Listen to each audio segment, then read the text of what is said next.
Good afternoon. I'm Kemma Ross. I'm the District Forester for the Leelanau, Benzie, and Grand Traverse Conservation Districts.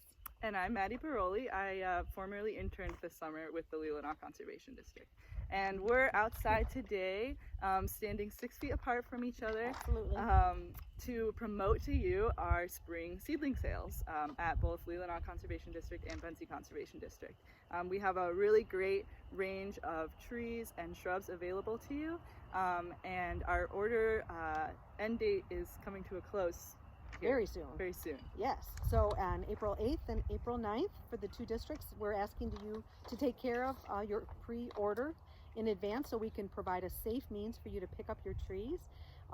The order forms are on our websites at the Leelanau CD and benziecd.org websites.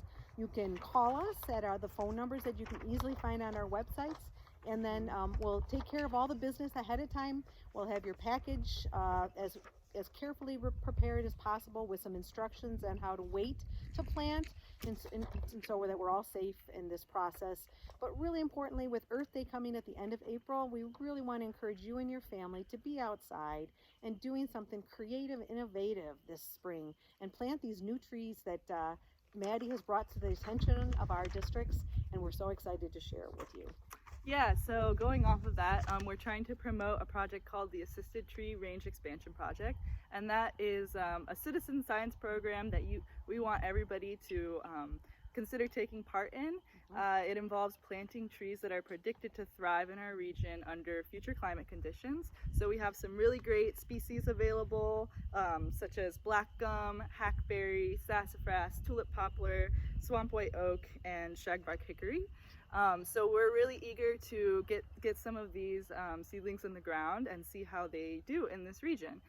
So if you're interested in that project, you can visit atrep.net, that's atrep.net, to learn more and let us know that you would like to participate in the citizen science aspect of that project. And coming up in this video here, if you want to stick around, I'm going to do a bit more of an in-depth overview of each of those species and what kind of site conditions they prefer, what they look like when they're fully mature, etc.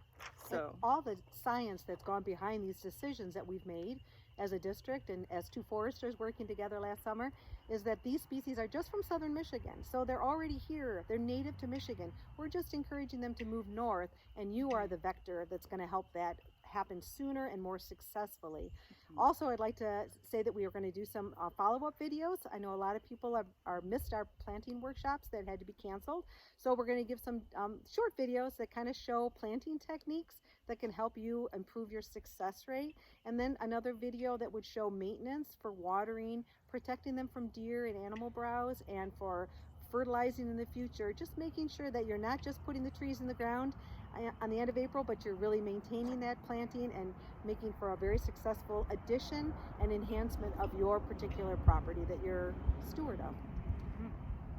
Great. So watch the next video with Maddie, and if you have any questions, call me at the Conservation District. I'm 256-231-256-9783. Look on the website, it's a lot clearer. Yep. And appreciate this wonderful, beautiful sunny day, and thank you Stay so much safe, for listening. Stay healthy, plant some trees. Thank you. Thanks. Thanks for coming to the second half of this video. You're probably familiar with a lot of the trees that are on the order forms for the year, a lot of the usuals there, but if you go down to where it says Atrep trees, I'm going to talk a little bit about each of those species today. This is the Benzie Conservation District form. This is the Leelanau Conservation District 1. They have the same 6 species listed under Atrep trees, and that stands for the Assisted Tree Range Expansion Project. So again, these are going to be trees that have projected new habitat or increasing suitability of habitat in this region under future climate change conditions.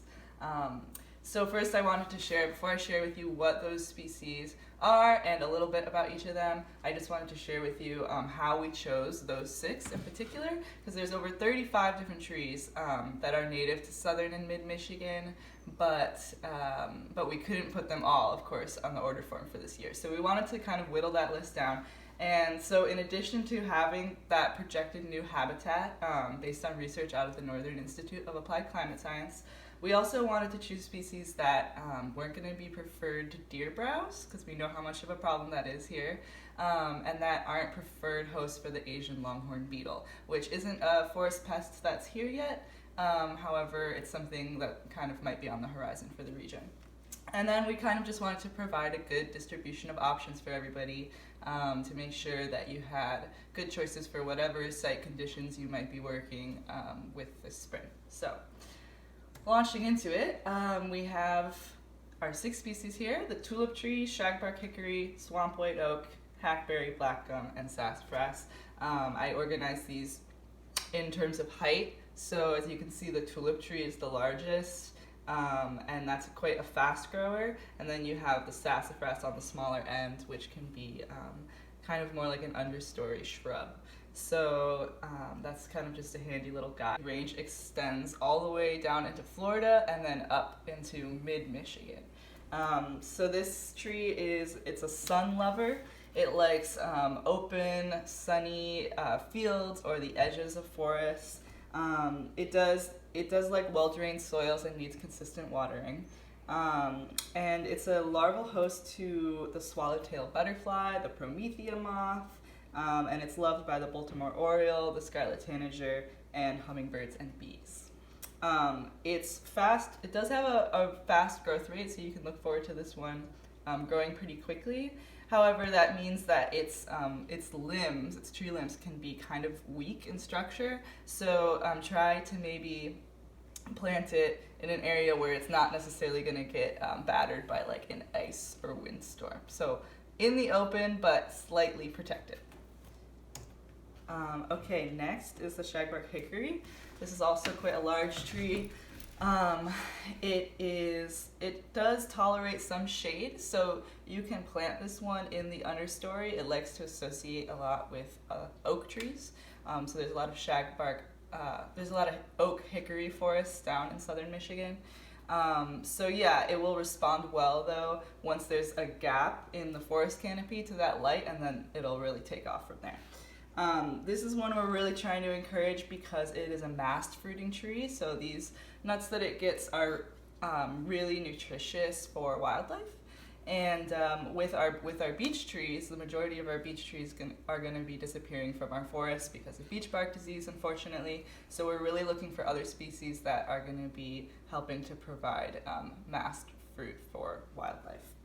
And then another fun wildlife thing about the shagbark hickory is that this really shaggy loose bark here is also favored by bats to live under. So they like to nest and sleep under the bark.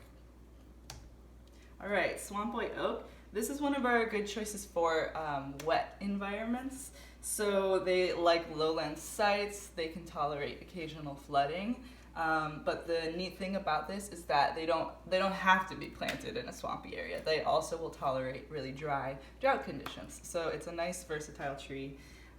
It's also another mast crop tree, so of course its acorns are loved by foxes, black bear, duck, squirrels, mice, etc. So yeah, we really encourage the planting of this one. All right, the hackberry.